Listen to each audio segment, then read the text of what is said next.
ஐயனார் துணை அடுத்த வர எபிசோடில் பார்த்தீங்கன்னா, எல்லாருமே சேரனோட நிச்சயத்துக்காக கிளம்பிட்டு இருப்பாங்க. எல்லாருமே ஃபேமிலியா வந்து கிளம்புவாங்க. சேரனோட அத்தை, மாமா, கார்த்திகா, அதுக்கப்புறம் பெரியப்பான்னு சொல்லிட்டு எல்லாருமே வந்திருப்பாங்க. பாண்டியனோட லவர் வானதியும் வந்திருப்பாங்க. எல்லாரும் சேர்ந்து பார்த்தீங்க அப்படின்னா, நிச்சயத்துக்கு போவாங்க. கார்ல போய் இறங்கும்போது வீடு வந்து பூட்டி இருக்கும். யாருமே வந்து பார்த்தீங்க அப்படின்னா, வெளிய கூட வரவேற்க நிக்க மாட்டாங்க. அதுக்கப்புறம் இவங்களே உள்ள போய் காலிங் பெல் அழுத்தும்போது, பொண்ணோட அப்பா வந்து பார்த்தீங்க அப்படின்னா, ரொம்பவே ஷாக்கா பார்ப்பாங்க. அதுக்கப்புறம் பார்த்தீங்க அப்படின்னா, சரி எதுவா இருந்தாலும் வீட்டுக்குள்ள கூப்பிட்டு பேசிக்கலாம்னு சொல்லிட்டு எல்லாரையும் வீட்டுக்குள்ள கூப்பிட்டு உட்கார வைப்பாங்க. வீட்ல அந்த சேரன் வீட்ல பார்த்தீங்க அப்படின்னா, பெரியவங்கலாம் "என்ன நிச்சயம் நடக்கிற வீடு மாரியே இல்ல. பொண்ணு இவ்ளோ வந்து சிம்பிளா நிக்குது. என்ன நினைச்சிட்டு இருக்கீங்க?" அப்படின்னு சொல்லிட்டு திட்டுவாங்க. அதுக்கு பொண்ணு வீட்ல சொல்லுவாங்க, "ஜோசியர் கிட்ட சொன்னோமே, ஜோசியர் உங்ககிட்ட சொல்லலையான்னு?" சொல்லிட்டு கேட்பாங்க. "என்ன சொல்லலையா?" அப்படின்னு சொல்லி கேட்கும்போது, "இல்ல இந்த மாரி வந்து நிச்சயம் நடக்காது. ஏன் அப்படின்னா, அவளோட ஹஸ்பண்ட் வந்து சேர்ந்து வாழலாமான்னு கேட்டாங்க.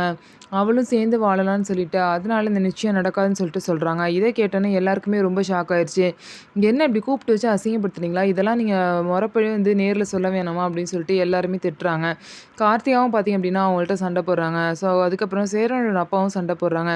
ஸோ இதுக்கப்புறம் என்ன நடக்க போது? சேரனுக்கு யாரு கூட தான் கல்யாணம் நடக்கும்னு சொல்லிட்டு வெயிட் பண்ணி பார்க்கலாம். நம்ம வீடியோ உங்களுக்கு பிடிச்சிருந்தா நம்ம வீடியோவ லைக் பண்ணிக்கோங்க. மறக்காம நம்மளோட சேனல சப்ஸ்கிரைப் பண்ணிட்டு பாருங்க.